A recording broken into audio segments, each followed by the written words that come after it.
Well, welcome back to the Sunday's Coming podcast. I'm here, as always, with Kaleb, the one and only.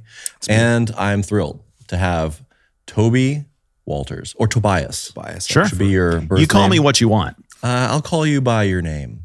Is that a movie? Thank Call you. by, anyway. I'm sure it is. It is, I think. Yeah. But thanks for joining us. Yeah. You're all the way here from Nashville, Yep. and you've chosen a beautiful week to be here. You love Chicago sometimes. Sometimes. Right. When it's not trying to kill me. Which is 2 weeks a year, you said? I mean, Maybe sure. three. Maybe Three on three. a good year. Maybe Yeah. three. Yeah. So you're going to spend some time in the city, I think, tomorrow? I am. That's the plan. Take the train downtown and then just meander. Amazing. What is your favorite Chicago activity when you are here and the weather's beautiful? The architectural cruise. Dude, I It is so totally fun. agree. Yeah. It's the best tour in America. Oh, that's a strong statement. That is a very strong statement. Well, it's been voted best tour in America seriously? like over and over again. Really? I need to go on it again. I It's know. fantastic. If you ever Yeah. come to Chicago, the river tour, architectural river boat tour, I Yep. don't even know what the official There's name is, like 3 or 4 of them. but There's an very fun. original, but then, they're all doing similar things. Yep. But Very cool. Yeah. Dude, I love that. Have you ever taken the water taxi? Mhm. I like taking the water taxi. I don't think I've done that. It's really fun. Yeah. It's really like super Takes you like cheap. across the bay from Navy Pier to the museum campus. Yeah. Okay. Yeah, and there's a bunch of different, like you can get on like River North and go up to, I don't know, a bunch of different stops. Yeah. But it basically, we'll take you just about anywhere in downtown. I mean, now that you guys finally cleaned up the river from those like dead Oh, yeah. horses that were They'll floating tell you in all there, about it on the architectural tour Exactly. about how the river used to Yeah. be nasty and they Yeah. reversed it. And bodies in there. Yeah. And yeah, Probably still is. there might be. Yeah, just- I mean, it's not just the a Hudson. No, it's not the Hudson. Yeah. Well, Toby is not just here to enjoy our beautiful city. You're here on behalf of Church Gear, which is a company that you started, run, and probably get kind of annoy all your employees. I don't know what you do day to day anymore, but Annoy my employees. Is, yeah, right. Tell us really quick, what is Church Gear? What do you guys do? And then what we're going to do, a lot of, if listeners have been with us for a while, a lot of what this podcast does is it goes through people's stories. We hear kind of, how did you get involved in ministry? What was your church experience like? How did it kind of lead you to where you are today? Yeah. So let's start with, where are you today? And then maybe Okay. we'll go back and hear like the winding road that got you to the thing that is Toby Church Gear here in 2.0, 8.0, whatever this And what version version is. are you on? Yeah. Yeah. Yeah, so I own Church Gear. I wouldn't say I run Church Gear because I have wisely emplaced very intelligent, amazing people to run Church Gear, but I still, oversee the company. And we buy used production equipment from churches all over America and then bring it back to our headquarters in Franklin, test through everything and relist it online with the intention of how can we help smaller churches or other churches save money by purchasing quality used production equipment that lived its life in a church that still has a whole lot of life left. So that's kind of the generic version of the business model. I mean, my earliest memories are in church, basically. So I grew up in church my entire life. And then when I was around 12 years old, 13, I think my dad and mom looked at me and they were like, either he's going to burn down the church or we need to give him something productive to do around here. So my dad was a music director and he said, hey, son, would you like to try the audio mixer? And back in 1992, were you guys alive in 92? I was born in 92, barely. So I'm sure you've seen pictures of audio mixers from Do you 1992. remember what brand the audio Oh yeah, mixer it was was? a Biamp, 16 by 2. Like it was just a stereo out. There were no buses. Of course. So we had that. We had a 70 volt center cluster from.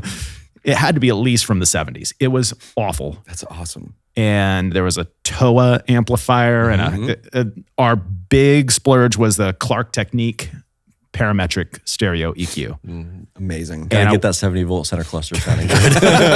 What'd you do with the other half of the EQ? You gotta dial it in. Oh my gosh. Yeah, that had like a security plate over it, the parametric EQ, so nobody would touch it. Yep. I Yeah. love those security plates, man. I used to put them on everything. Yeah. I don't know if they were they called integrators back then? I have no idea. I know my uncle owned a company and he referred to it as systems integration, but he did fire alarm and security and PA, nurse call, like all sorts of stuff. And so I got started doing audio at the church and just fell in love with that. And I started playing guitar around the same time. So mixing on a Sunday morning, and then we started a recording studio in our basement with a 16-track, 1-inch reel-to-reel. Yes. So I started producing bands in the late 90s, and it was probably a bunch of music that you guys would love because it was all punk rock.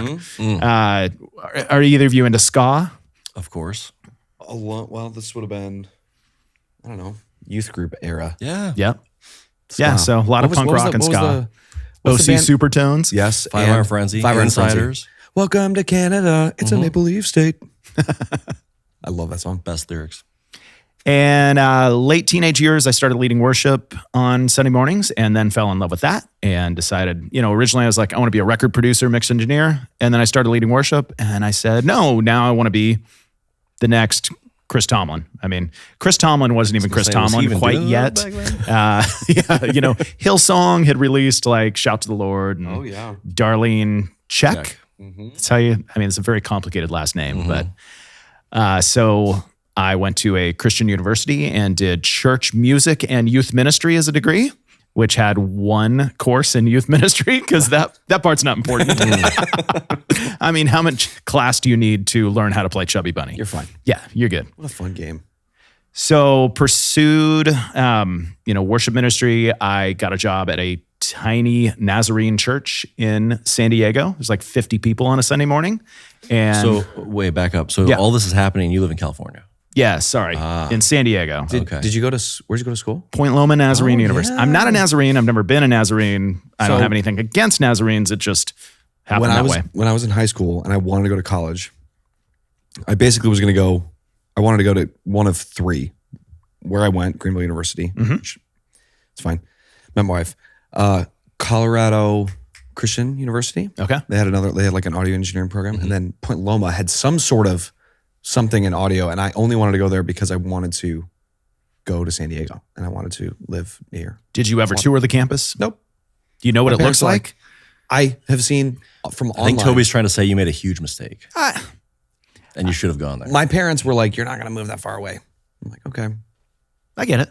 I mean, it's on the cliffs of the ocean. It's if you didn't grow up there, it's shockingly beautiful. Yes. But if you grew up there, to me, it's like, okay, I know theoretically it's beautiful, but I've seen it 1,000 times. So it's kind of lost on me. I love San Diego. Yeah. Fascinating. So leading worship, and so I was youth and worship pastor. So you actually did use both parts of your degree. I did for a little you while. Used them in your vocation. Until I quickly realized like youth pastor is a very special calling. God help youth pastors. What is it, like 18 months is the average tenure? I don't know if it's different today, but. It's probably only 12 now. Yeah. Probably shorter. You hear of guys that do it for like 10 years. It's impressive. And I wonder what size crown in heaven they have received. It's quite large. 10 years of youth ministry. It's quite large. Yeah. That's a lot of chubby So bunnies. you did that for a while, but then did you shift to doing only worship at that church? Or what was the next iteration? Yeah, I basically said I was going to quit. And then the pastor said, well, what if you only did worship? And I was like, okay, maybe I can do that for a little longer then. Nice. That's funny. And then I ended up planting. I wanted to say launch or plant, but either one. Launching a church plant. I was 24 years old, and the lead pastor of this church plant was 23 years old. So a lot of energy. You were the elder in the group. We had a 27-year-old. Oh my goodness! There you go. Thank God. Yep. You were good. And so we launched, and first Sunday we had 150 there. And within 2 years, we had our own building. The whole building was 5,000 square feet, but we'd have 2 to 250 on normal Sunday, doing 2 services. And we had zero money, basically. I launched the entire production system for $6,000 at that campus. So that taught me a lot of creative ways to save $1. You had to buy a lot of used gear, I imagine. Yes. Yeah. So you got a sense of the market at that time. It's a very different market back then. We're talking 2004, 2003. So, eBay existed, but I don't know that I bought anything on eBay. Yeah. I was like, there's probably the classifieds in the newspaper. Facebook wasn't around yet. Craigslist was probably, I think it was around. And so probably found some deals there. I remember buying a 32x8 Behringer. It was like a copy of the Mackie 32.8 from Guitar Center, and it had one bad channel. And I was like, we only need 28 channels, so this is perfect. Easy. Yeah. That's so funny, man. The calculus of a church technician. Yeah. That's wild. That was in San Diego? Yep. Okay. So did that for 3 years, then moved to Austin because I wanted to really pursue like professional worship ministry and put a band together. And so did that in Austin. We traveled to churches and church camps and You went to Austin before guest it was lead cool. worship. Yes. We lived in San Diego before it was cool. Jeez. Moved to Austin before it was cool, and then moved to Nashville before it was cool. So we are, trendsetter, man. yes, 100%. Yeah. Yeah. People are following you. It seems to be happening.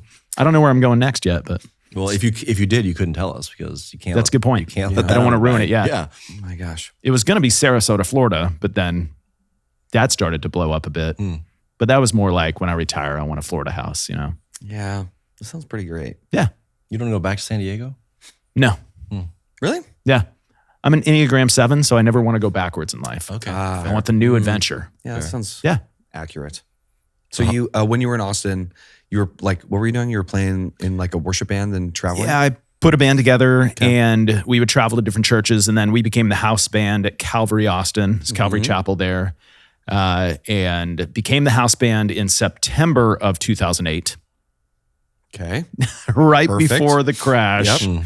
So that was kind of a tumultuous year with the church trying to, continue to get giving to come in at a steady flow and basically paying a house band that was not cheap.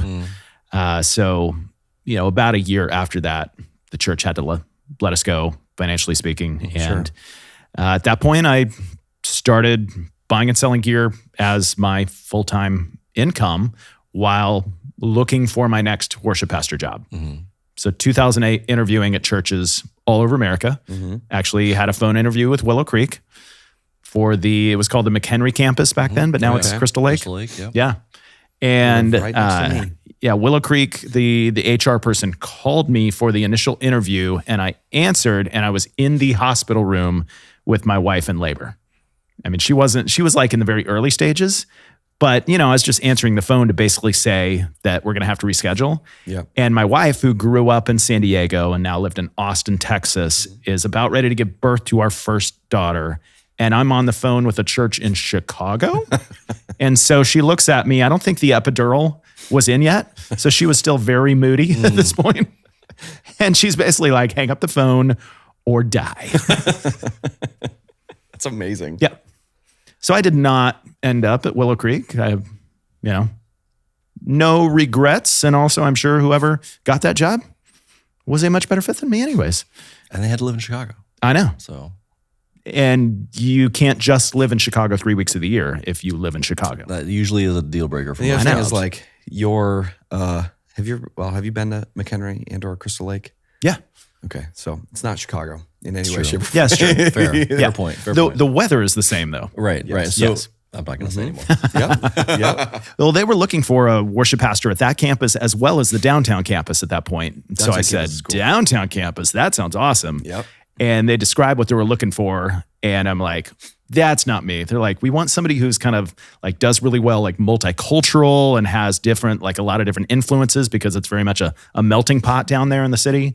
I was like, no, Like, I just look at this phone. I just Yeah. know ska. Like, is ska what you want? Because Yeah. that's all I got. Chris Tomlin, like just make him a little taller and not as handsome and less talented. And that's basically me.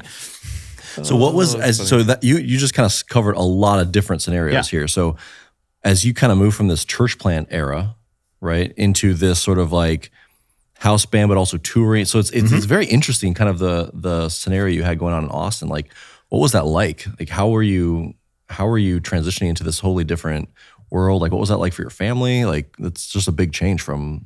And I think David Crowder was the model I was trying to replicate. He was in Waco, Texas. He had his band. They had their home church in Waco where they would lead some Sundays when they're in town. And then they would just tour and travel to different churches. And then they, as often as they could, come back on Sundays and lead worship. And so that was kind of the dream. Can I find a home church where we're the house band, but also travel around and then write and record and make records and, write the next...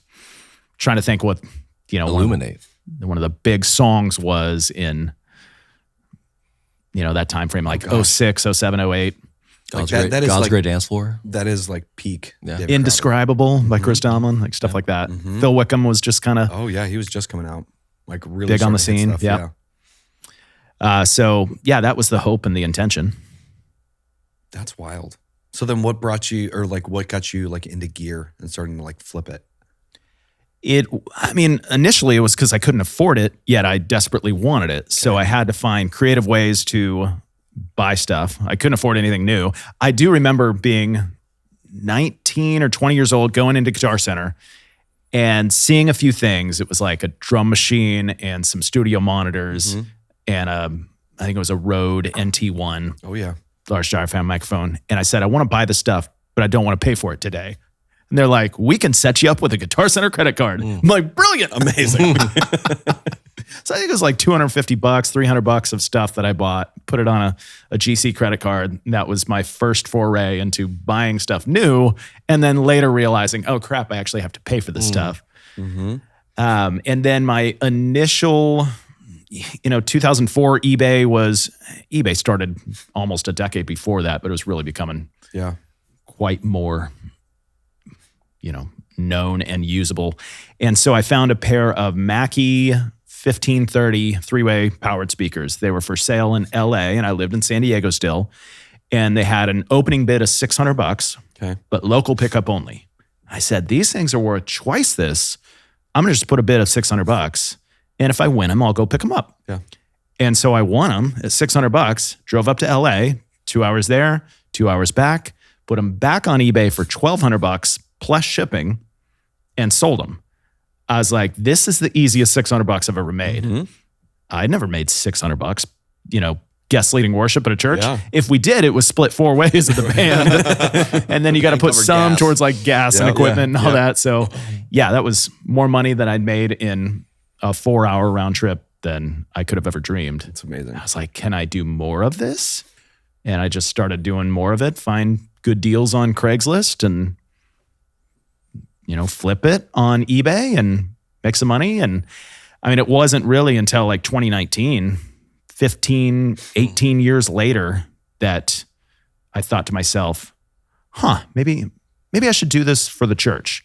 And of course that was, I shouldn't take credit because God kept nudging me saying, you know how to buy and sell gear, the church. Do you want to put these two things together? That's awesome. Uh-oh. Here That's you are. so funny, It's man. a whole different animal. It probably was, well, it would have been, I'm trying to remember when Monty Kelso texted me your name.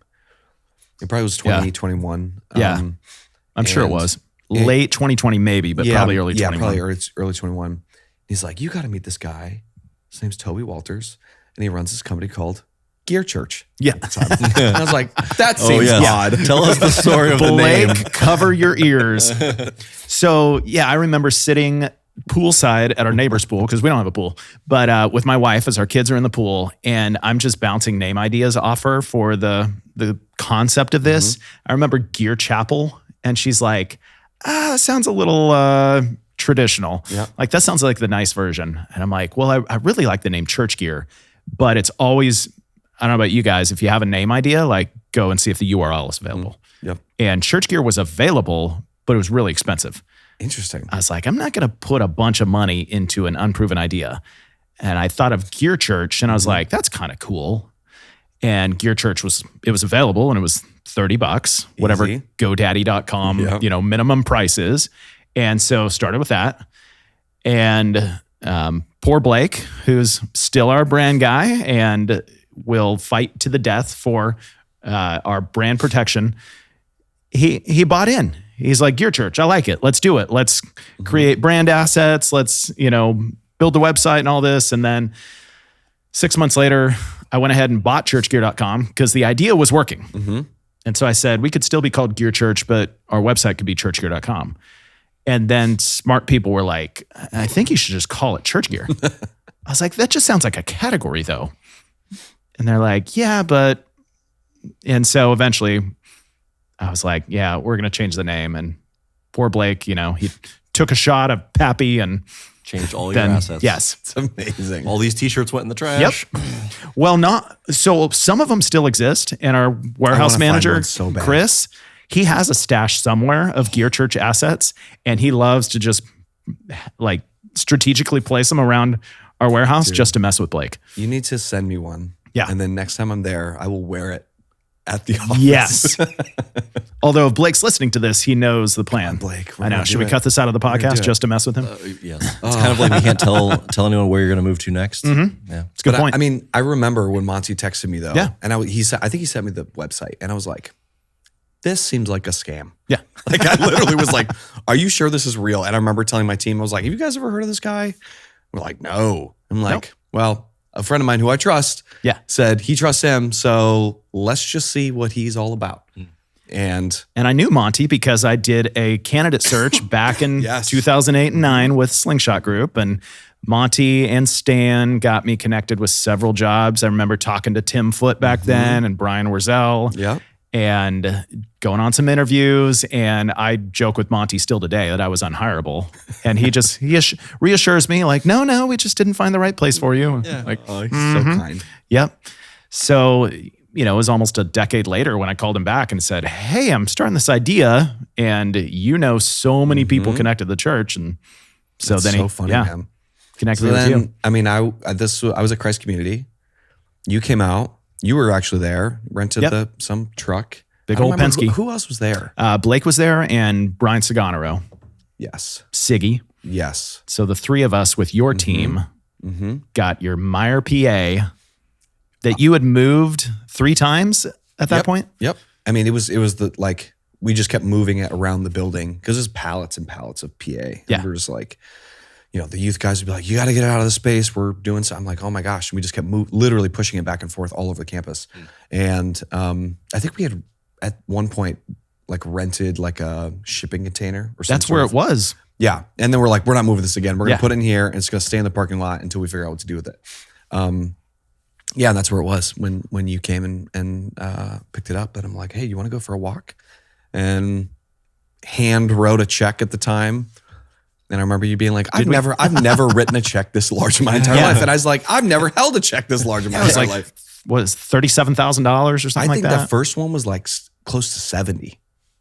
Okay. It was a PA, and then we walked, and I don't know, we added like consoles. It was so much stuff. It was crazy. Yeah, we filled up the 26-foot Penske. We were over the weight limit at that point. It's like 10,000 pounds is the weight limit. We went over. And then I had my car with a trailer, and we filled up that thing too. And I feel like we still ended up just like, you threw some stuff out at that point. Probably. Yeah. But it was, I remember like you guys driving away, and I was like, did we just rip them off? Because I feel like we just got the greatest deal on the planet. And I was like, this is freaking amazing. And so I told everybody that I knew about it, because I was like, this is like real money of stuff and crap that I just literally had sitting on the shelf. And, you know, just like you guys used to say, maybe you say it still, like I walked into my XP's office. I was like, yeah, here's my check. And he's like, hold up. Yeah. What's this for? And I was like, well, here's a proposal for the exact same amount of money that I need to do this in my budget immediately. So how about we cash this check, approve this dollar amount? Yeah, but Toby said, don't cash it till next Friday. And I assume that your XP was not concerned about where all that gear went. He wasn't. Actually, he didn't ask at all. That's kind of odd. He's like, oh, we have our space back, and you just handed me a check for tens of thousands of dollars. Yeah, I'm good. Yep. Yeah, he was quite happy. That's for sure. So what year was that? That was 21. Okay. Yeah. So obviously that was more early days church gear. Yeah. Like how is the organization evolved? Like what are you guys doing differently now than even back then? What are you learning? Where do you see things kind of headed as you're interacting with churches and the needs that they've got and the pain points they're experiencing? Because I'm sure you talk with hundreds, over the course of a year. Yeah. We probably get in person with close to 1,000 churches every year. Buying the old gear is like, we've got that figured-ish. I like to say it's a logistical nightmare, and I'm sure there's cannot imagine. A little better way to do it, but also like churches really just need it to be easy. They're like, we need you to come get it, and we just need it gone. And, they want a reasonable amount of money for it, a fair amount of money. And so that's what we aim to do. But then on the back end, okay, we got to sell this gear as fast as we get it in, because like you just said, we pay cash for the gear. And when I wanted to start the company, I just knew that like, I personally hate the idea of consignment. And I can't imagine churches for like 6 months to 2 years just consistently emailing like, hey, just checking, like, do we have any money coming? Yep. So, the only way I was going to do it is if I could just pay cash for the gear. And so we have to sell it as fast as we get it in to keep cash flow running. Yep. The heart and the idea on the back end is how can we help smaller churches that don't have the budgets of Christ Community, Willow Creek, Gateway, Church of the Highlands, all these mega churches with used gear solutions. And so a church of 200 people might call us up and say, hey, we could really use kind of a system upgrade. We don't even know what we need, but what can you guys help? And so we say, okay, great. Like, let's put a little package together. We've got an X32 sitting here. We've got some, powered QSCs and a couple wireless mics. And, we need this, and this also. And we say, well, we had that stuff last week, but it's gone because we don't keep stock of the same items. So we're really trying to figure out how can we help those churches of 100 to 500 people that still have systems from 1992, still have center cluster 70 volt systems. And they'd love an upgrade they can afford, but they don't even know what they don't know. They don't even know who to call. So trying to help solve that problem. So that's really in my head and my heart, trying to figure out how can we create repeatable solutions for small churches that have very limited budgets and basically no knowledge.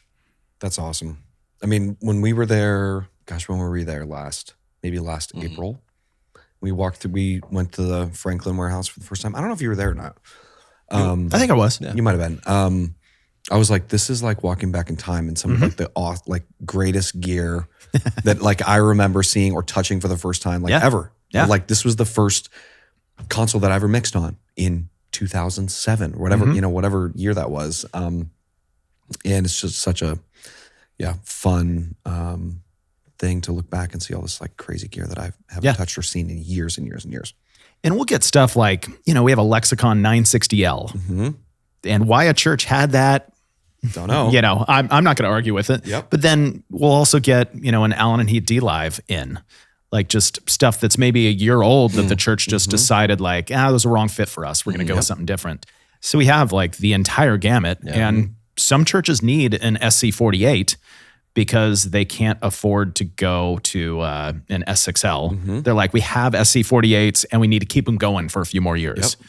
We're like, we're going to buy another one from Church Gear or, a production company in Florida that does, 500 person events. And it's just a great solution for them. Yeah. When I was at the chapel, and I think part of the reason why I love the idea of Church Gear so much, we were so scrappy in everything that we did. And we had some gear, but like we wanted to buy a D-Live when it was coming out in, this would have been 2015, 16-ish, something like that. And we had multiple SC48s, and I was like, okay, I'm going to sell them. Mr. XP, I need you to float me some cash. I promise you I'll make it up in the next 6 months. I promise. I'm going to sell this gear. I got a plan. And I did, and it was awesome, but like SC48 is a perfect example. I had the original box. I'm like, I'm trying to make money here. I don't want to pay freight. I'm going to trust that UPS isn't going to crush the box. They crushed the box. Famous last words. Destroyed. Yeah. And I sold it on Reverb, for $7,000 or something at the time. Wiped the console, packaged it up, and 5 days later, I get a message in the mail my account from the buyer, and he was like, "Hey, man, this came completely smashed." Yeah. I'm like, oh my gosh, did I pay for insurance? Okay, I paid for insurance. Phew. And saved my butt. But I was like, I'm never gonna do that again because it's terrifying. Because I was like, if that was on me and I just like destroyed the console that my church like entrusted me to sell, I would be so screwed. And so, then you guys. If you don't want to ship a $7,000 console, call and don't trust UPS to take care of it because I think it weighed like 140 something pounds, and like the limit on UPS was 150 to like for them to actually be able to ship it without freight. And I'm like, I'm gonna try. Yeah, didn't work. And production people, worship leaders, like they have the best of intentions. They want to get the most money out of their gear, but what's this podcast called? Sunday is coming. Like Sunday's always coming. So, you take your SC48 out of commission and you put it in your graveyard. It's what most churches call it. And you're like, I'm going to sell this. I'm going to get some money back in our budget. And then 6 months go by, 2 years go by. The console's worth half of what it was when you took it out, and you still haven't sold it because you just don't have time. Correct.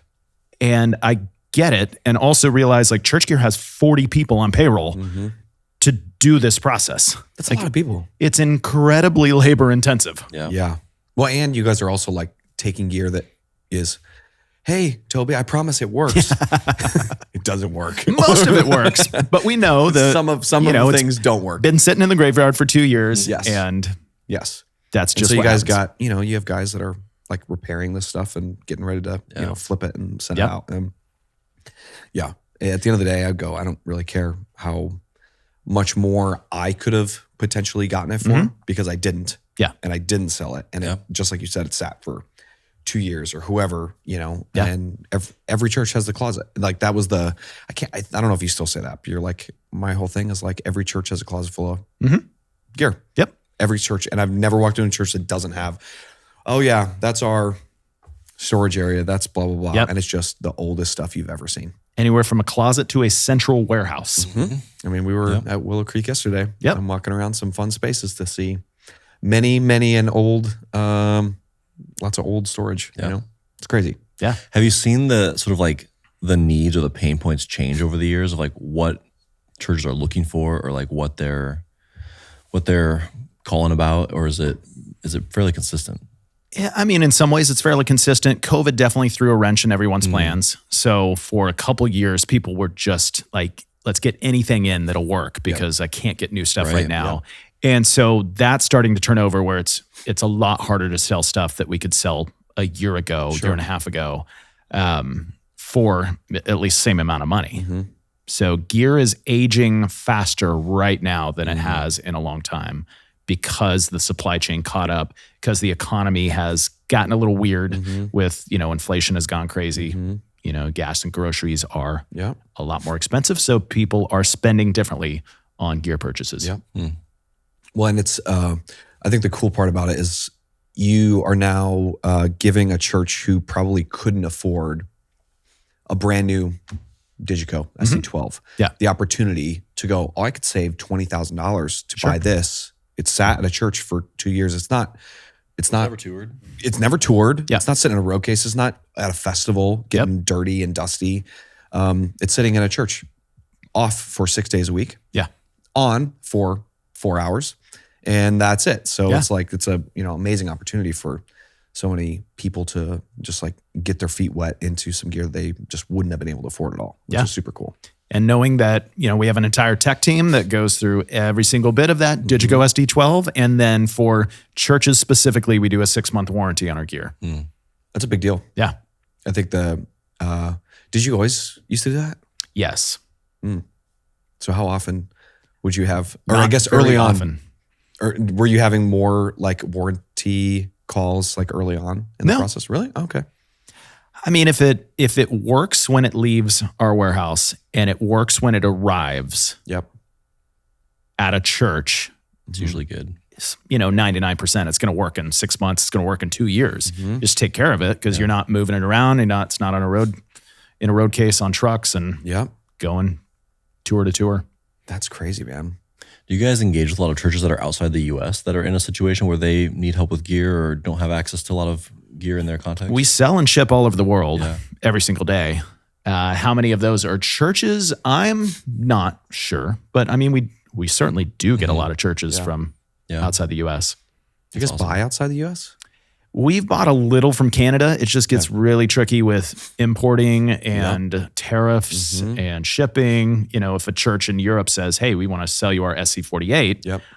Okay, well, the shipping is going to be pretty much the price of what we're going to pay for it. So at that point, it's kind of a wash.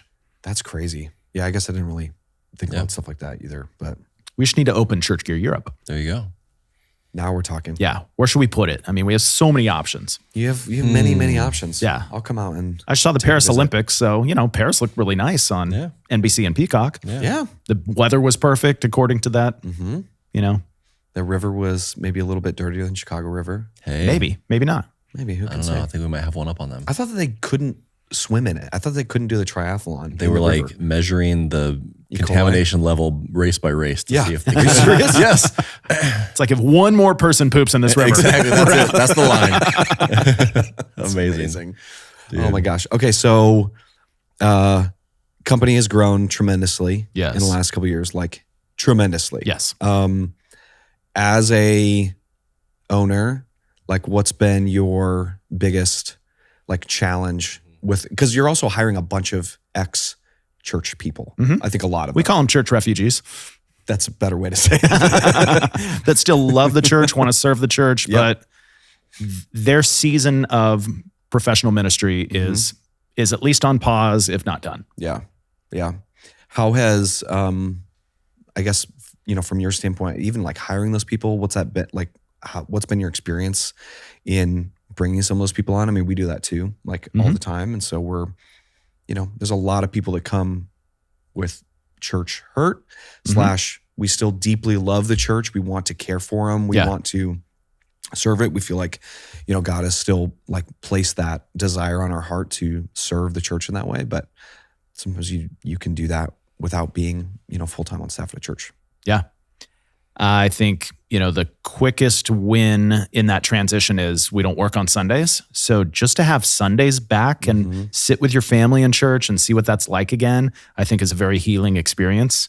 None of our guys or girls come to us like completely disillusioned with church, saying like, I'm never going back to church again. They usually aren't, angry at the church or they left well. They're done with that season for now. Yeah. So they're generally very excited to still be in a, like, rather than going and selling insurance to, or, working for whatever that doesn't have a built-in relationship element with the church on a day-to-day basis. And as you guys know, if you're going to work with churches, it's all about relationship.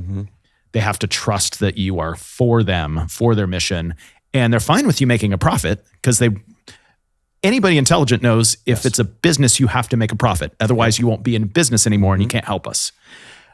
So they're fine with that. They just want to know that we understand them. We speak their language. We have been in their shoes, and all of us have been in their shoes. So that's been huge for us, just realizing how important that is. And then intentionally hiring, like our number one core value is we are churchgoers. So owning a business in America, you can't force your employees to go to church. That's not like, that's against the law. But we can say, this is our culture. This is what we believe in. Do you identify with that culture? Would you feel comfortable being part of that culture? And so we intentionally hire people that say, yes, I very much believe in that and can be comfortable with that. So that's, to use a very Christianese term, it feels good to be equally yoked with the people everybody that works at Church Gear and have the same heart and the same values towards that. But you're still just hiring humans. So early on, every time I was like, okay, the next hire will be the fix. Blake. It's basically I hired Blake, and then everybody after that, I'm like, okay, they'll fix Blake. They'll fix Blake. They'll fix Blake. But quickly I realized everybody's still human. They have unique talents and abilities, and they're great at what they're great at, and they still have their flaws. And nobody's ever going to meet my expectations as a business owner. And number one of that is myself. My wife was asking me the other day, are you satisfied with job performance? I'm like, I don't think I can be. And I'm the biggest offender. In a perfect world, I would work 24/7 and I would get everything done that I could ever dream of. And the company would turn into the next Apple. But anything less than that is a slight disappointment. And so that's been a interesting challenge for God just to, remind me of like, I didn't put you into this to, take over the world, to have the biggest, most successful corporation in history.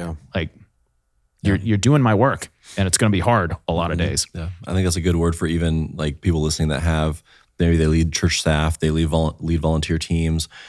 And it's exactly like that, where you have what you have, and you're working with the talents and experiences and personalities that you've got. And the question is not, what would I do if I had perfection? Because that's not real. It's like, how am I stewarding the things that I do have, investing in those people, helping them leverage their talents to the best of their ability, and not always thinking about what could be, but actually like focusing on how do you leverage what you do have and steward that well, and making that your focus and finding the joy in that. Because I think otherwise you're always chasing something that's not actually achievable. Yeah. Unmanaged expectations. Yeah. Yeah. And I think you could think of that same thing in leadership. And I think there's so many senior leaders in churches that have that same feeling, whether they can control their expression of how they feel about whether we're chasing perfection. I mean, the episode that came out 2 days ago on Monday with John Jorgensen, he had a clip that we posted. It was like we were chasing perfection in the week, like weekend services. Like our entire goal was to work towards the weekend to not make a mistake. Yeah. And you're like, wait, when you say that out loud, it doesn't sound very like healthy at all. And that goes for not just churches too on the weekend that are, providing an experience or a service for somebody. You're doing the same thing, just in a different way. And I think also, like, one of the things that I love about the way that you guys do things is because you build heavily off relationship. It's the only way that I go, I trust this guy. It's not just a random person showing up at my church that I'm just like, I hope you're going to not like try to rip me off, here's my gear or whatever. But being able to do that, and then, utilizing even just like the way you guys do your ambassador program is like really pretty cool. For anybody that doesn't understand what that is, can you explain how you guys do your, like, I don't know, what do you call them, ambassadors? Yeah, regional ambassadors. Okay.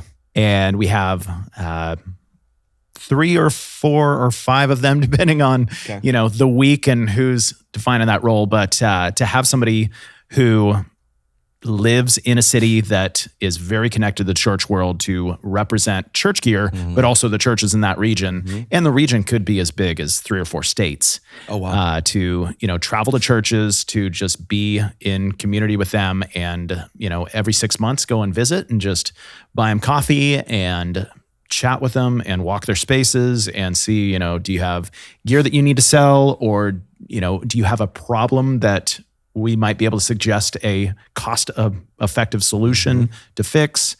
You guys know it's tricky, like Amplio's based in Chicagoland. And if you have a church working in California, like that's a lot of flying back and forth.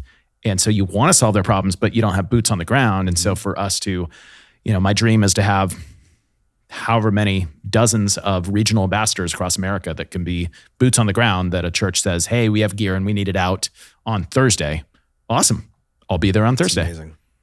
Yeah, that's is a really, really interesting model that I wish in some ways we could do as well. Because having those people that you trust already in the area, you're like, oh wait, I already know Eric Mooney in Phoenix. Yeah. Like, I trust that guy.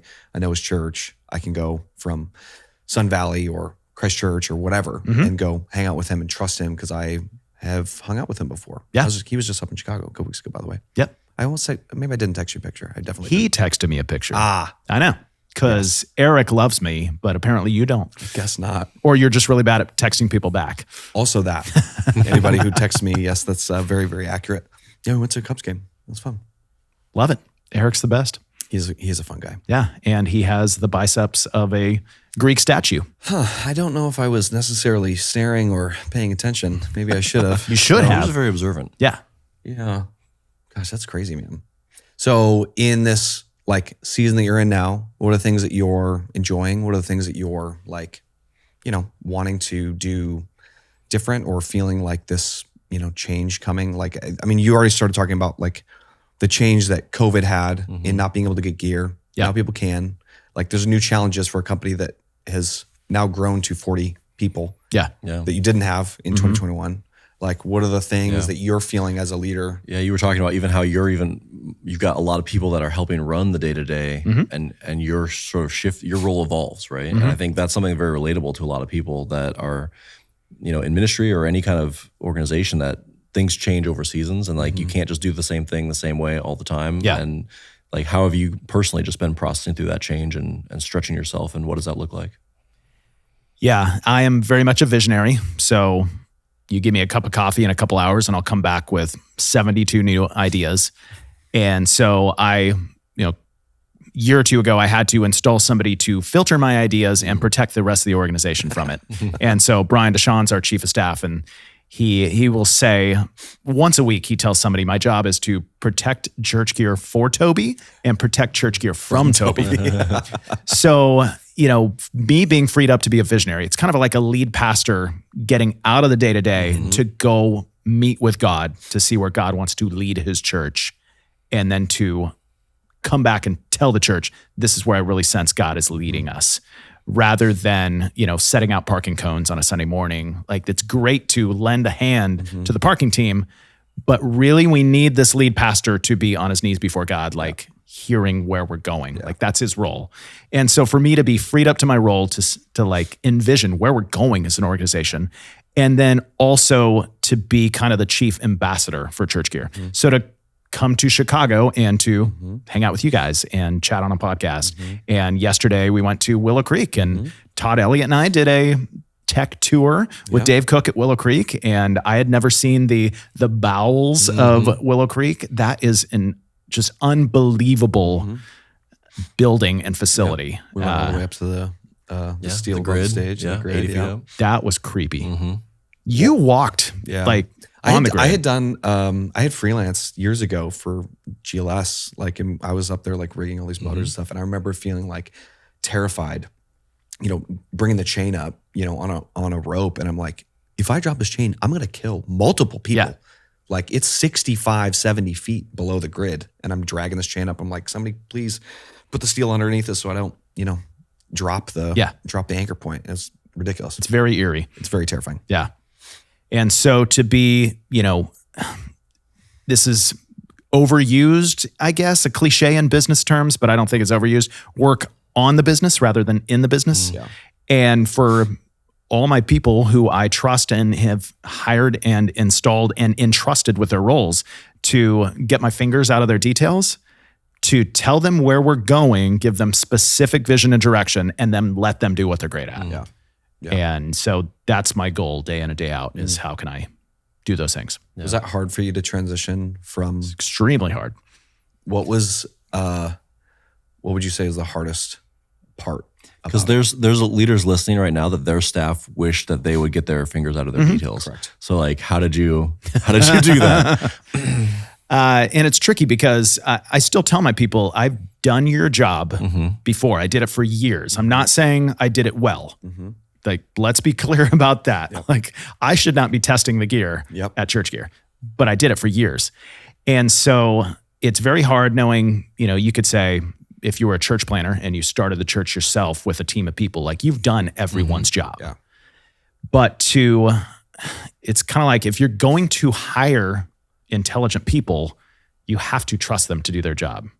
Now, if they're not trustworthy, then, work on them or let them go. Yeah. Like, if you're getting your fingers into the details because you don't have trustworthy people, that's a whole nother issue. Yeah. And I've dealt with that, and that still pops up sometimes. Like, people are not perfect, and we have to deal with that. And I certainly am not. But I think it was about a year ago, we did a leadership day retreat. We were in town, but Brian, our chief of staff, led us through a exercise where it was for everybody on the leadership team. We would go one at a time, and everybody would write to that person, what are you doing that you should keep doing? What are you doing that you should stop doing? What aren't you doing that you should start doing? And the one thing I heard over and over again for what I should stop doing is stop trying to manage the details of other people's role. And so hearing that over and over again from my people, I was like, okay, I'm going to do my best to get out of your day-to-day business. You'd have to ask all them, but I think I've gotten a lot better. Yeah. I mean, that takes a lot of trust too. Yes. Of your team. of the team to go, I'm going to write something that doesn't feel like I should be saying this. Or I'm going to beat around the bush because you're the owner. You could fire me. You could whatever. I can imagine that would be challenging to hear. But kudos to you for creating a environment and culture where like the staff felt like they could tell you the truth. Yeah. And you would receive it in a way that was like gracious and inviting that kind of information, that feedback in a helpful way. So that's, I think, part of the hardest part. And I think it translates to a church staff very well. 100%. Like every lead pastor needs 100%. A translator for his staff. Yep. Like lead pastors usually aren't built to lead the day-to-day, like just people organization of the church. Some are great at it, but mostly they're visionaries, they're idea guys, they're teachers. And so for someone to hear all of their ideas and all of their just chaos that comes out of their, time with God and their own head, and then discern and whittle it down to, okay, here are the 3 things we're actually going to focus on. Yes. And I'll communicate this to the rest of the staff and lead them through it. Yeah. Yep. Yeah. I love the way you said, like, every church or every organization needs a translator, because like we all have had the leaders that when they walk in the room and they're like, I have an idea. Yep. And you're like, I don't want to hear anything of what you're going to say because it sounds terrifying. It's not possible. Yep. You dream way bigger than what you think is actually, possible. And then you freak out the rest of your team as soon as you start talking. Yeah. And without that translator, the executive pastor, the whatever that title is, to translate those ideas, people get terrified when they walk in the room and go, hey, I want to try blank, blank, blank, blank. And I also think it's like not even just lead pastor, but I think even any ministry leader, a director over a department, whatever that looks like, when they've done, like I think of myself and I go, hey, before I hired Don Lee at Christ Community, I was mixing audio almost every weekend. Yeah. I had to fill that spot until we hired that audio director. And when he came on, I was like over his shoulder for months. And he's like, dude, like I got it. Like you hired me. What are you doing? But it's like this thing that I had babied and figured out and had done it. I had done that role. I knew what it needed. And it's really hard to take a step back and go, I'm going to trust that my team's going to lead well, even if they're not going to do it the way that I was doing it before or the way that I want them to do it now. Because you have to. Well, it's like being able to discern what is required for the vision of what we're doing and what is my preference or like leanings as an artist or a leader that I actually need to let go of. Yeah. It's okay that I do things slightly differently. Yeah. Because the value that we get from releasing these people to do what they do great versus me hanging on to my little like sliver of preferences is so much greater in the long term. Yep. And I think what you were saying earlier, Toby, about like creating the space for your team to even pause and reflect on that. Like that's so important in and of itself of like, it's not just going to happen organically in the day-to-day, right? You're creating an opportunity and empowering people in a specific time to think critically, to reflect on where you guys have been, to give each other feedback. Yeah. And I think that's, very, very powerful for a lot of leaders. And I think, something that descends down through an organization, it starts at the top, is like, vision and ideas come all the time, whether it's the lead pastor, whether it's the creative arts pastor, whether it's the worship pastor. And we often forget what happens downstream in order to enact the vision. So a lead pastor might come in and say, all right, we're going to change tactics. We're going to do this, this, and this. And the children's pastor sitting there, like chewing their fingernails thinking, well, I just worked for the last year to put these systems and processes into place for your last vision, and they're finally working, and now you want to change it all up, and that's going to cost me. So if you're going to enact vision, like make sure you get the why right and really think through like, what's this going to cost my people, and how am I going to communicate that in a way that, yes, we still need to do this. One story I heard at North Point, Luke Roteman, when he first started, they were doing set changes like every 3 to 6 weeks. Yep. And he said, every time we did that, it was like an 80-hour week, sometimes 90-hour weeks. And so when he had his 1-year review, on his review, it's like, what's something you wish you could change about your role here? And he was willing to say, I wish we didn't do set changes so often because they create 80 to 90-hour work weeks. And that review made its way back to Pastor Andy Stanley. And so Andy called Luke into his office. And of course, Luke is freaking out. Like, this is Andy Stanley. Yep. And like, who am I? And so Pastor Andy said, I want you to tell me about this. And so Luke kind of shyly, explained how much work was involved. And Andy just said, I'm so sorry. I had no idea the cost, the toll that it takes on your team to make this happen. Let's do set changes way less. Yeah. And he's like, now we do them like once a year, maybe twice a year. And so just having that, flow of communication to be able to be honest with your team. Yeah. And I think it's, I know it's very hard for production guys to speak up in that way. Because they when they speak up, it typically is because they are about to blow a fuse and I'm going to lose it. So now I'm finally going to speak up, or I'm going to walk out the door and I'm not going back. And I also think it's like, I listened to that story you just said of Andy Stanley, and I go, did I have a senior pastor that would have said that to me? I don't know. Yeah. I don't know. Maybe, maybe not. I think, at least for me personally, I think I always think the worst in people all the time. It's a horrible trait to have. So don't recommend it, but I always do. You're an Enneagram 6, right? I do. I think, and that's the other problem is like a leader comes in and casts vision, and I go, Mr. Enneagram 6, and I go, I'm going to tell you every single way it's not going to work. And when we do it and it doesn't work, I'm going to be like, told you. Yeah. Like that. And I hate that about me too, but that's my personality. And so it's very, very, very hard for me to sit back in a room, hear vision, and or feel like I could speak my mind, because the only thing I might say is negative. Yeah. And there's fear of repercussions. There's fear of, will I lose my job if I tell Andy Stanley that I'm working 90 hours a week? And he's like, that's what we hired you for. Yeah. Like that's the expectation that I think I'm going to walk into the office and hear. And I think what I've realized is that I think most people have more good in them than maybe what I think personally. Yeah. But it takes some like trust and courage to like have the conversation to realize, oh, maybe they're not as bad or as mean as I thought they were. Yeah, and for leaders to realize that like some people on your team or your volunteer team maybe feel like that. And how are you taking steps to create and remind them and reinforce the idea that like, no, this is a place where you can share. This is a place where you can ask questions. This is a place where you can bring concerns, and the 6 will bring all their concerns. 8 of them, 8 of the 10, they'll be an easy solve for, and it's no big deal. 2 of them are like, wow, that's really helpful. Yep. We really need to dig into that, and it's going to make the whole thing better. And so, like, if you don't have that conversation, you never get that input, and the whole thing isn't as good as it could be. And you're just creating that culture of buy-in and investment more and more for your team. That's just going to help long term. Yeah. One of Todd Elliott's favorite story, our lovable Todd Elliott, when he was at Kensington Church in Michigan, he was working 80 or 90 hours a week. And he was the first to admit he loved every second of it. He's like, I just love production and everything I was doing. It was so self-validating to me. He said, but my wife hated every minute of it because I was gone all the time.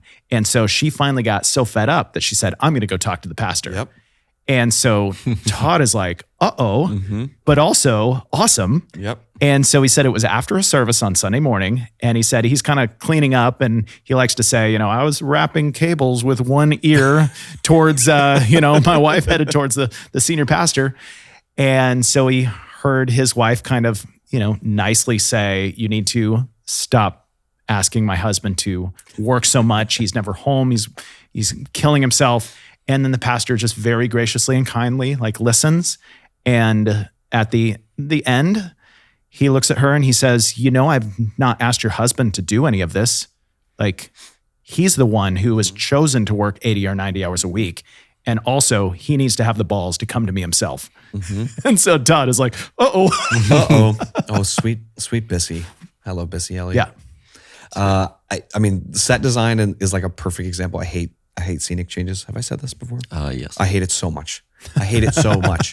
And when I was at the chapel, and we had 8 campuses at the time, and there was this very odd expectation when I first came on staff that was, we weren't changing it out, even every 3 months. It was probably maybe twice a year.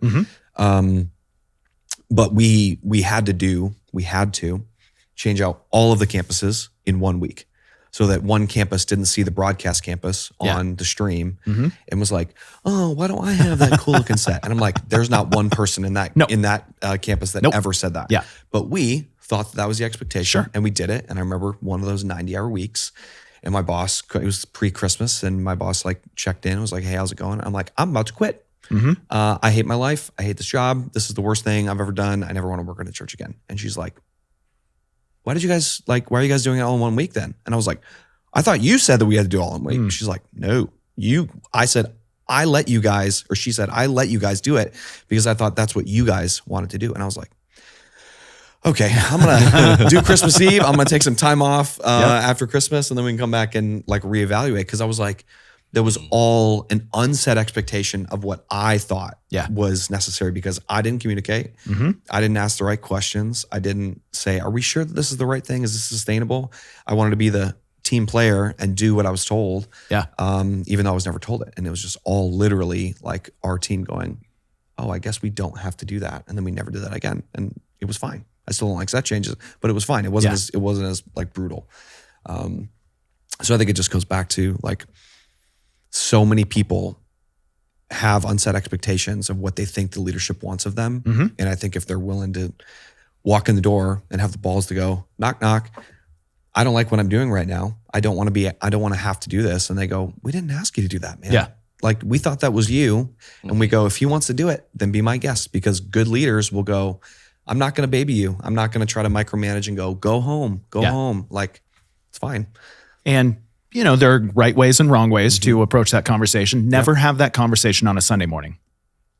And always take a breath, take a day, think through it, like approach somebody else that you trust, that you know, if you're going to your lead pastor and you're going to complain about what you're doing, like I would highly recommend talking to somebody else ahead of time and running it by them. Maybe your wife, maybe your, creative arts pastor, somebody else that can just guide you in that, because there are right ways and wrong ways to have that conversation. And you can get yourself fired or you can get yourself very well received and trusted even more by your lead pastor. But it can go either way. Wise words. It is wise words. I feel like, there's, I don't know if you think this, very often I sit, like when we do episodes, I go, man, I wish I would have done things very, very differently when I was on ministry staff. Like if I did them today, I would do things very differently. Hopefully in a good way. Maybe. I don't know. Yeah. Not that all was bad, but I just think as you grow and you learn, you're like, oh, people aren't that bad. Yeah. Well, when you get back into ministry, you can do it differently. At Church Gear Church. Church. That's the third iteration of this company, is Church Gear Church. That's right. Amazing. Oh my gosh.